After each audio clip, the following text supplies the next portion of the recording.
منظور حسین، میں نے اس کی آنکھوں میں دیکھتے ہوئے جرا کا آغاز کیا۔ آپ کو اس اپارٹمنٹس بلڈنگ میں چوکیداری کرتے ہوئے کتنا عرصہ ہوا ہے؟ لگ بھگ 5 سال، گواہ نے جواب دیا۔ اور مقتولہ؟ وہ میرے مختصر اور نامکمل سوال کی تہہ میں اترتے ہوئے بولا، یہ لوگ تو مجھ سے بھی پہلے اس بلڈنگ میں رہ رہے ہیں۔ اس کا مطلب ہے تم ان لوگوں کو اچھی طرح جانتے ہو؟ جی ہاں، جانتا ہوں، اس نے جواب دیا۔ میں نے پوچھا، منظور حسین، تم چونکہ اس بلڈنگ کے چوکیدار ہو، اس لیے وہاں رہائش پذیر افراد کی گاڑیاں تمہاری نظر سے پوشیدہ نہیں رہ سکتی۔ میں غلط تو نہیں کہہ رہا؟ نہیں جناب، آپ کا اندازہ بالکل درست ہے، وہ خاصے توانا لہجے میں بولا۔ مجھے ایک ایک آدمی کے بارے میں پتا ہے کہ کس کے پاس کون سی گاڑی ہے، کیونکہ وہ لمحے بھر کے لیے سانس لینے کو رکا، پھر اپنی بات مکمل کرتے ہوئے بولا، کیونکہ میں پارکنگ کے وقت ان لوگوں کی مدد کرتا ہوں اور ان میں سے اکثر اپنی گاڑیوں کی صفائی دھلائی بھی مجھ ہی سے کراتے ہیں، اس لیے بھی میں گاڑیوں کے بارے میں زیادہ جانتا ہوں۔ ایک چوکیدار کی حیثیت سے مجھے یہ جاننا بھی چاہیے۔ تمہیں بلڈنگ کے ایک ایک رہائشی کے بارے میں پتا ہے کہ کس کے پاس کون سی گاڑی ہے، میں نے خود کلامی کے انداز میں کہا، پھر گواہ کی آنکھوں میں دیکھتے ہوئے پوچھا، منظور، ملزم کے پاس کون سی گاڑی ہے؟ ٹویوٹا کرولا، سلور کلر، اس نے بڑے اعتماد سے جواب دیا۔ کیا ملزم اپنی ٹویوٹا کرولا کو بلڈنگ کے اندر پارک کیا کرتا تھا؟ جی ہاں، اس نے اثبات میں گردن ہلائی۔ بلڈنگ کی پارکنگ میں اتنی گنجائش ہے کہ تمام گاڑیاں کھڑی کرنے کے بعد بھی وہاں مزید 10 گاڑیوں کی جگہ باقی رہتی ہے۔ کیا وقوع کے روز بھی ملزم نے بلڈنگ کی پارکنگ ہی میں گاڑی کھڑی کی تھی؟ میں نے جرا کے سلسلے کو اصل مدعے کی طرف لاتے ہوئے صفائی کے گواہ سے سوال کیا۔ جی ہاں، اس نے سر کو اثباتی جنبش دی، پھر وضاحت کرتے ہوئے بتانے لگا، مجھے اچھی طرح یاد ہے، وقوع کے روز ملزم حسب معمول شام 7 بجے گھر آیا تھا۔ اس نے پارکنگ میں ایک مخصوص جگہ پر اپنی گاڑی کو کھڑا کیا اور اپنے فلیٹ کی جانب بڑھ گیا، جو اسی بلڈنگ کے 4تھے فلور پر واقع ہے۔ میں نے ملزم کی گاڑی پر کپڑا چڑھایا اور اپنی کرسی پر آ بیٹھا۔ ملزم دوبارہ کب نیچے اترا تھا؟ اس وقت رات کے 9 بجے تھے، گواہ نے جواب دیا۔ کیا ملزم روزانہ رات کو 9 بجے دوبارہ نیچے اترا کرتا تھا؟ نہیں جناب، یہ کوئی فارمولہ نہیں ہے، وہ سادہ سے لہجے میں بولا۔ وہ ناشتہ وغیرہ لینے کے لیے نیچے اترا کرتا تھا، لیکن اس کام کا کوئی مخصوص وقت نہیں ہوتا تھا، اور یہ بھی ضروری نہیں تھا کہ روزانہ نیچے اترے۔ اکثر وہ آفس سے واپسی پر یہ کام کرتا آتا تھا۔ ہاں، البتہ اگر اسے کسی تقریب میں جانا ہوتا تو وہ بن ٹھن کے نیچے اترتا تھا اور اپنی گاڑی میں بیٹھ کر روانہ ہو جاتا۔ کیا وقوع کے روز بھی وہ کسی تقریب میں شرکت کے لیے ہی گھر سے نکلا تھا؟ یہ تو مجھے نہیں پتا جناب، وہ عام سے لہجے میں بولا، لیکن اس بات پر مجھے حیرت ہوئی تھی کہ اتنی جلدی تیار ہو کر وہ گاڑی لے کر کہاں جا رہا تھا۔ پہلے میرے جی میں آئی کہ میں اس سے پوچھوں، پھر میں نے اپنا ارادہ ترک کر دیا اور گاڑی کا کپڑا اتارنے کے بعد گیٹ کھولنے چلا گیا۔ تم نے ملزم کی گاڑی کے لیے گیٹ کھولا اور وہ اپنی گاڑی میں سوار ہو کر بلڈنگ سے روانہ ہو گیا، میں نے ٹھہرے ہوئے لہجے میں کہا۔ ایسا ہی ہوا تھا منظور حسین؟ جی ہاں، بالکل ایسا ہی ہوا تھا، وہ پورے یقین سے بولا۔ آخری سوال، میں نے گواہ کی آنکھوں میں دیکھتے ہوئے کہا، منظور حسین، اچھی طرح یاد کر کے بتاؤ، وقوع کے روز جب ملزم رات 9 بجے اپنی سلور کلر ٹویوٹا کرولا میں بیٹھ کر بلڈنگ سے روانہ ہو رہا تھا تو اس نے کس رنگ کا لباس پہن رکھا تھا؟ اس میں یاد کرنے یا سوچنے والی کون سی بات ہے وکیل صاحب؟ وہ عجیب سے لہجے میں بولا۔ اس وقت ملزم نے کریم کلر کی پینٹ اور چیک والی شرٹ پہن رکھی تھی، اس چیک میں کالی اور نارنجی دھاریاں بنی ہوئی تھیں۔ میں نے روئے سخن جج کی جانب موڑا اور حتمی لہجے میں کہا، ڈیٹس آل یور آنر۔ میں نے منظور حسین کو صفائی کے گواہ کی حیثیت سے عدالت میں پیش کر کے اپنے موکل کی بے گناہی کو ثابت کرنے کی بھرپور کوشش کی تھی، اور میں اس کوشش میں بڑی حد تک کامیاب بھی رہا تھا۔ اس گواہی نے واضح کر دیا تھا کہ استغاثہ کے گواہ حنیف احمد نے کئی مقامات پر دروغ گوئی سے کام لیا تھا، جو میرے موکل کو اس کیس میں پھانسنے کی کھلی سازش تھی۔ جج نے اپنے سامنے میز پر پھیلے ہوئے کاغذات پر چند نوٹس لیے، پھر وکیل استغاثہ کی طرف دیکھتے ہوئے پوچھا، وکیل صاحب، آپ گواہ سے کوئی سوال کرنا چاہیں گے؟ اگرچہ وکیل استغاثہ کے غبارے کی ہوا خاصی حد تک نکل چکی تھی، تاہم وہ ہمت کر کے آگے بڑھا اور بڑے جارحانہ انداز میں صفائی کے گواہ سے سوالات کرنے لگا۔ منظور حسین، تم نے ڈیفنس کونسلر کے ایک سوال کے جواب میں بتایا ہے کہ وقوع کے روز ملزم ٹھیک 9 بجے رات اپنی گاڑی میں بیٹھ کر بلڈنگ سے روانہ ہوا تھا، یہی کہا ہے نا؟ جی ہاں، میں نے یہی بیان دیا ہے۔ تم یہ بات اتنے یقین سے کیسے کہہ سکتے ہو؟ جی، کیا مطلب؟ گواہ نے الجھن زدہ نظر سے وکیل استغاثہ کی طرف دیکھا اور کہا، میں آپ کے سوال کو سمجھ نہیں سکا ہوں۔ میں نے پوچھا ہے، وکیل استغاثہ وضاحت کرتے ہوئے بولا۔ ملزم کی روانگی کے وقت کے بارے میں تم اتنے پروسوخ کیوں ہو؟ وہ 9 بجے کے بجائے 9:30 یا پھر 10 کا وقت بھی تو ہو سکتا ہے۔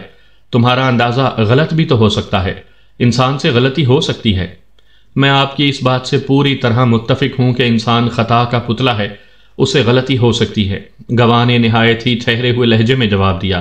لیکن وقوع کے روز ملزم کی روانگی کے وقت کے حوالے سے میرا اندازہ غلط نہیں ہو سکتا، کیونکہ میں نے اندازہ قائم نہیں کیا، بلکہ یہ ایک ٹھوس حقیقت ہے کہ اس وقت رات کے 9 ہی بجے تھے۔ کیا تم نے گھڑی میں وقت دیکھا تھا؟ وکیل استغاثہ نے تیز آواز میں پوچھا۔ میں نے عرض کیا ہے نا کہ یہ ایک ٹھوس حقیقت ہے، گواہ نے اصراری لہجے میں کہا۔ اگر اس روز ملزم 9:30 یا 10 بجے بلڈنگ سے روانہ ہوتا تو ہماری ملاقات ممکن نہیں تھی۔ ملاقات ممکن نہیں تھی؟ وکیل استغاثہ نے منہ بگاڑ کر کہا۔ کیا مطلب ہے تمہارا؟ مطلب یہ ہے جناب کہ منظور حسین بڑے ڈرامائی انداز میں وضاحت کرتے ہوئے بولا، اگر ملزم 9:15، 9:30، 9:45، 10 یا اس کے بعد بلڈنگ سے روانہ ہوتا تو اس کی ملاقات مجھ سے نہ بلکہ اللہ دتا سے ہوتی۔ اللہ دتا؟ وکیل استغاثہ نے چونک کر گواہ کی طرف دیکھا۔ یہ کون ہے؟ گواہ بادستور ڈرامائی انداز اختیار کیے رہا۔ اللہ دتا اس اپارٹمنٹس بلڈنگ میں چوکی داری کرتا ہے جہاں چوتھے فلور کے ایک فلیٹ میں ملزم رہائش پذیر ہے۔ اسی فلیٹ کی بیرونی گیلری سے ملزم کی بیوی نیچے گر کر موت کے منہ میں چلی گئی تھی۔ لیکن وکیل استغاثہ کی الجھن دیدنی تھی۔ اس بلڈنگ کے چوکی دار تو تم ہو، میں دن کا چوکی دار ہوں، منظور حسین نے ٹھوس لہجے میں بتایا، اور اللہ دتا رات میں چوکی داری کرتا ہے۔ میری ڈیوٹی صبح 9 سے رات 9 بجے تک ہوتی ہے اور اللہ دتا رات 9 سے صبح 9 بجے تک ڈیوٹی دیتا ہے۔ میں نے وقوع کے روز جب ملزم کے روانہ ہونے پر گیٹ بند کیا تو ٹھیک 5 منٹ کے بعد اللہ دتا وہاں پہنچ گیا تھا۔ میں جب اپنی ڈیوٹی ختم کر کے بلڈنگ سے نکلا تو اس وقت رات کے 9:15 بجے تھے۔ وکیل استغاثہ کی لاجوابیت دیکھنے سے تعلق رکھتی تھی۔ بے بسی اور احساس ناکامی پورے تمطراق کے ساتھ اس کے چہرے پر سجے نظر آتے تھے۔ میں وکیل مخالف کی اس کیفیت سے لطف اندوز ہو ہی رہا تھا کہ اس نے پسپائی اختیار کرتے ہوئے یہ اعلان کر دیا، جناب اعلیٰ مجھے گواہ سے اور کچھ نہیں پوچھنا۔ اس کے بعد استغاثہ کی جانب سے 2 گواہوں کو یکے بعد دیگرے عدالت میں پیش کیا گیا، لیکن ان دونوں کے بیانات اور بعد ازاں ان پر ہونے والی جراح کے نتیجے میں کوئی اہم بات نکل کر سامنے نہیں آئی۔ عدالت کا مقررہ وقت ختم ہونے میں لگ بھگ 1 گھنٹہ باقی رہ گیا تو میں نے جج سے درخواست کی، جناب اعلیٰ اگر معزز عدالت کی اجازت ہو تو میں اپنے موکل سے چند اہم سوالات کرنا چاہتا ہوں۔ کیا ان سوالات کا تعلق زیر سماعت کیس سے ہے؟ جج نے سنجیدہ لہجے میں مجھ سے پوچھا۔ Definitely your owner. جج نے دیوار گیر کلاک کی طرف دیکھا اور مجھ سے کہا، بیگ صاحب آپ کو اپنے موکل سے جو کچھ بھی پوچھنا ہے عدالت کا وقت ختم ہونے سے پہلے پوچھ لیں۔ تھینک یو یور آنر، میں نے نہایت ہی فرما برداری سے کہا، پھر اس کیس کے ملزم اور اپنے موکل حسن کمال نظامی کی طرف متوجہ ہو گیا۔ جب آپ وقوع کے روز اپنے گھر سے نکلے تو اس وقت گھر میں اور کون کون موجود تھا؟ میری بیوی لبنہ موجود تھی، اس نے جواب دیا، اور اس کا بھائی بھی تھا جو تھوڑی دیر پہلے ہی وہاں پہنچا تھا۔ لبنہ کا بھائی؟ میں نے تصدیق طلب نظروں سے ملزم کی طرف دیکھا۔ یعنی امین الدین، اس کیس کا مدعی؟ جی ہاں، میں نے اسی کا ذکر کیا ہے، وہ ناگواری سے بولا۔ اپنے اکلوتے سالے صاحب کا نام لیتے ہوئے آپ کے چہرے پر ناپسندیدگی کے تاثرات ابھرے ہیں، میں نے کریدنے والے انداز میں کہا۔ اس سے ثابت ہوتا ہے کہ امین الدین کی اپنے گھر میں آمد و رفت آپ کو اچھی نہیں لگتی تھی۔ کیا میں غلط کہہ رہا ہوں؟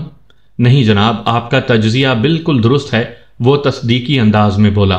گھر میں آمد و رفت تو بہت بڑی بات ہے، مجھے تو اس شخص کی شکل سے نفرت ہے۔ بات کے اختتام پر اس کا لہجہ خاصا تلخ ہو گیا تھا۔ میں نے جراح کے سلسلے کو آگے بڑھاتے ہوئے پوچھا، اس کا تو یہ مطلب ہوا کہ امین الدین بھی آپ کو پسند نہیں کرتا ہوگا؟ جی یہی حقیقت ہے۔ ملزم نے اس بات میں گردن ہلائی۔ وہ مجھے اپنا دشمن سمجھتا ہے اور دشمنی نکالنے کا کوئی موقع ہاتھ سے جانے نہیں دیتا۔ یہ تازہ ترین مثال آپ کے سامنے ہے۔ لبنہ ایک اتفاقیہ حادثے کا شکار ہو کر موت کے منہ میں چلی گئی اور اس شخص نے ایک گہری سازش کے تحت مجھے اس کیس میں پھنسا دیا۔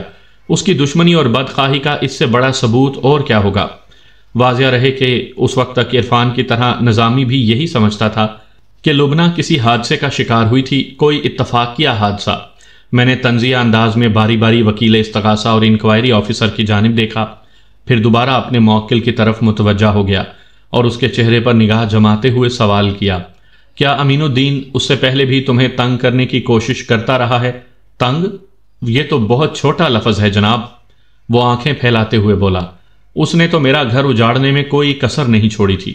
مثلاً میں نے تمام تر حقائق سے آشنا ہونے کے باوجود بھی عدالتی وضاحت کے لیے پوچھنا ضروری جانا، اس نے کس طرح آپ کا گھر اجاڑنے کی کوشش کی تھی؟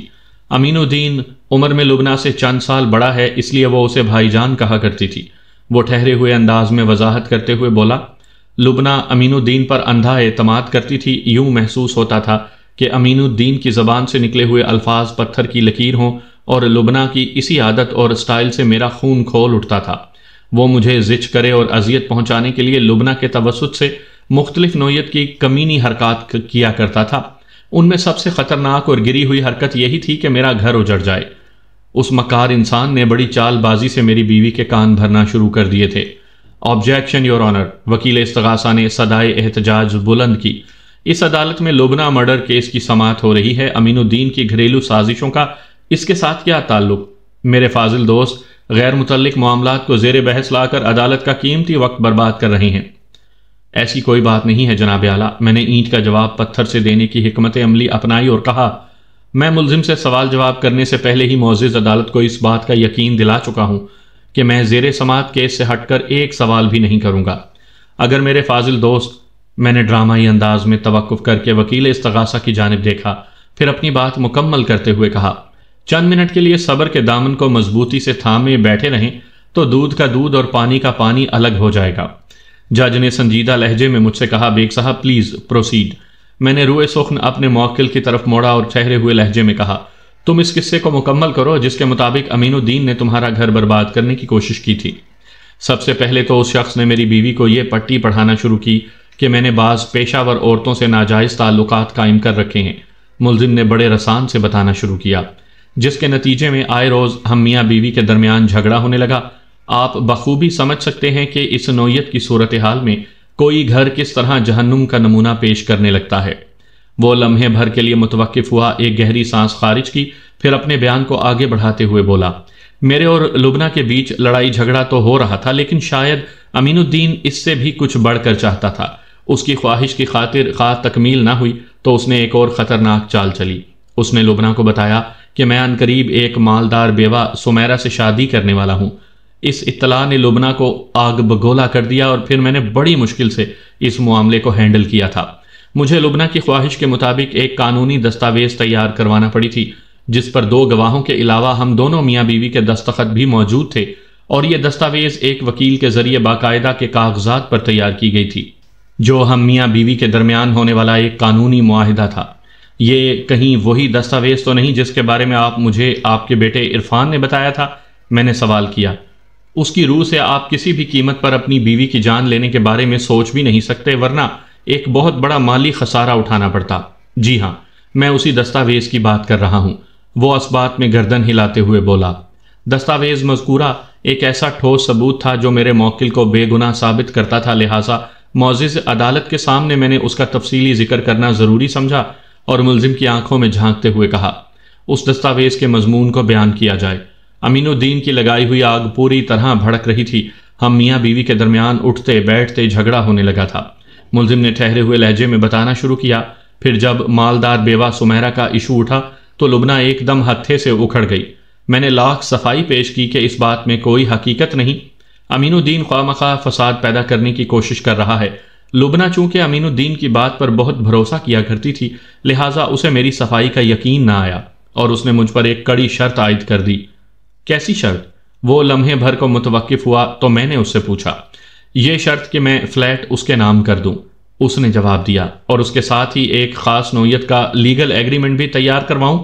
اس ایگریمنٹ کی روح سے اگر لبنہ کی موت غیر طبعی انداز میں واقع ہوتی تو میں عدالتی سطح پر خود کو بے گناہ ثابت کیے بغیر اس کی پراپرٹی میں سے ایک کوڑی بھی لینے کا حقدار نہیں ہوں گا۔ اسی طرح اگر میں دوسری شادی کروں تو بھی لبنہ اور اس کی کسی شے پر میرا کوئی حق نہیں ہوگا۔ صرف اپنی بیوی کی طبعی موت کی صورت ہی میں مجھے اس کے ترکے کے حصول کا حق ہوگا۔ بصورت دیگر مذکورہ فلیٹ ایک فلاحی ادارے کی کسٹڈی میں چلا جائے گا۔ دستاویز کے اندر مذکورہ فلاحی ادارے کا باقاعدہ ذکر بھی کیا گیا تھا۔ میں نے اپنے گھر کے امن اور سکون کو بچانے کے لیے لبنہ کی وہ ضد بھی پوری کر دی تھی، حالانکہ جو بھی میرے فیصلے اور اس دستاویز کے بارے میں سنے گا اس کا تبصرہ یہی ہوگا کہ میں دنیا کا احمق ترین انسان ہوں۔ اب آپ ہی بتائیں وکیل صاحب۔ وہ لمحے بھر کے لیے متوقف ہوا، ایک افسردہ سی سانس خارج کی، پھر بات مکمل کرتے ہوئے بولا، ایمانداری سے بتائیں وکیل صاحب، ان حالات و حقائق میں مجھے کیا کسی پاگل کتے نے کاٹا تھا کہ میں لبنہ کو دھکا دے کر گیلری سے نیچے پھینک دیتا اور خود ہر حوالے سے خسارے میں رہتا؟ بیوی جان سے جاتی، فلیٹ ہاتھ سے جاتا اور میں فٹ پاتھ پر آ جاتا۔ آپ کو قطعاً کسی پاگل کتے نے نہیں کاٹا اور نہ ہی آپ اپنی بیوی کی موت میں کسی حوالے سے ملوث ہیں، میں نے ایک ایک لفظ پر زور دیتے ہوئے کہا۔ آپ کا وہ فیصلہ شرافت کی آخری حدود کو چھوتا نظر آتا ہے۔ بہرحال یہ بتائیں کہ آپ نے اپنی بیوی کی فرمائش پر جو دستاویز تیار کرائی تھی، اس کا علم آپ دونوں کے علاوہ اور کس کس کو تھا؟ کسی کو نہیں، سوائے ان وکیل صاحب کے جنہوں نے وہ لیگل ایگریمنٹ تیار کیا تھا، ملزم نے بڑے اعتماد سے جواب دیا۔ مذکورہ وکیل ہم دونوں کے لیے قابل بھروسہ آدمی تھا، اور اس دستاویز کی روح سے اگر لبنہ کی غیر طبعی موت واقع ہو جاتی تو بعد کے معاملات بھی اسی وکیل کو نمٹانا تھے۔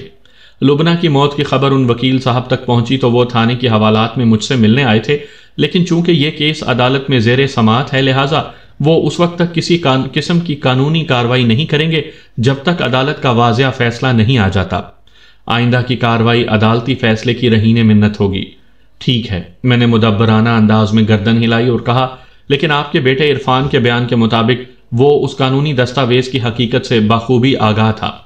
اسے یہ آگاہی میری گرفتاری کے بعد ہوئی تھی، ملزم حسن نظامی نے ٹھہرے ہوئے لہجے میں بتایا۔ یہ معلومات میں نے ہی اسے فراہم کی تھیں۔ ایک بات تو بتائیں، میں نے سوالات کا زاویہ تبدیل کرتے ہوئے پوچھا، جب آپ کو امین الدین سے اور امین الدین کو آپ سے اتنی شدید نفرت تھی تو پھر آپ اسے اپنے گھر میں کس طرح برداشت کرتے تھے؟ لبنہ کی وجہ سے، وہ برا سا منہ بناتے ہوئے بولا۔ وہ میری بیوی کا بھائی ہے اور لبنہ اس سے بہت محبت بھی کرتی تھی، لہٰذا ہزار ذہنی اذیت کے باوجود میں نے بہن بھائی کے تعلقات میں کبھی بھی رکاوٹ ڈالنے کی کوشش نہیں کی تھی۔ آپ اسے میری بزدلی یا کمزوری جو بھی سمجھ لیں، یہ نہ تو بزدلی کہلائے گی اور نہ ہی اس کا شمار کمزوری میں کیا جا سکتا ہے، بلکہ میری نظر میں یہ آپ کی اعلیٰ ظرفی تھی، میں نے سنجیدہ لہجے میں کہا۔ پھر پوچھا، امین الدین آپ کا دشمن کیوں بنا ہوا تھا؟ یہ ایک اہم سوال ہے اور اس کا میں تفصیلی جواب دوں گا۔ وہ سوچ میں ڈوبے ہوئے لہجے میں بولا۔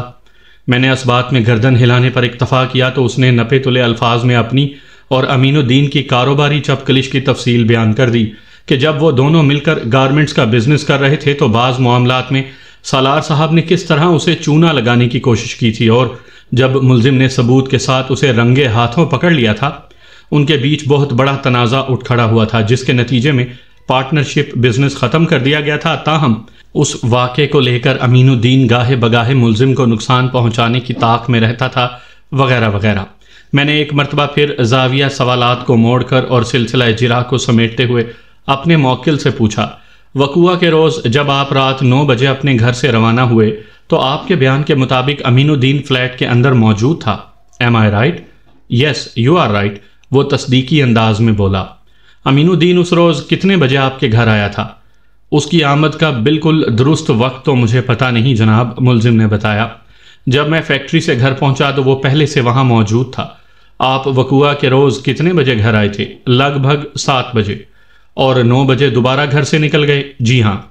اس کا کوئی خاص سبب تھا؟ جی ہاں، ملزم نے اسبات میں گردن ہلائی اور بتایا، جب میرے اور لبنہ کے درمیان وہ تحریری معاہدہ ہوا تھا تو یہ بھی طے پایا تھا کہ اس کا بھائی میری غیر موجودگی میں ہی گھر پر اس سے ملنے آئے گا۔ میں نے امین الدین کی آمد پر پابندی عائد نہیں کی تھی، تاہم مجھے اس کی شکل دیکھنا گوارا تھا اور نہ ہی اپنی آنکھوں کے سامنے اس کا وجود برداشت تھا، لہٰذا جب وقوعہ کے روز میں نے اسے اپنے گھر میں پایا تو میرا موڈ خراب ہو گیا۔ لبنہ اچھی طرح جانتی تھی کہ میں کتنے بجے گھر آتا ہوں۔ اس کا واضح مطلب یہی تھا کہ اس نے شریفانہ معاہدے کی کھلی خلاف ورزی کی تھی۔ اس روز کافی دنوں کے بعد ہمارے درمیان تلخ کلامی بھی ہوئی۔ امین الدین کے ہوتے ہوئے مجھے گھر میں رکنا بالکل اچھا نہیں لگ رہا تھا، چنانچہ میں نے بات لیا، لباس تبدیل کیا اور پکچر ہاؤس کی طرف نکل گیا۔ یہی سوچا تھا کہ 3 گھنٹے سکون سے گزار کر گھر آؤں گا تو میری ناپسندیدہ شکل گم ہو چکی ہوگی، لیکن واپسی پر آدھی رات کو میرے گھر میں میرے ساتھ جو کچھ ہوا اسی کے نتیجے میں ایک ملزم کی حیثیت سے آج عدالت کے کٹہرے میں کھڑا ہوں۔ آپ اس روز کس سینما میں کون سی پکچر دیکھنے گئے تھے؟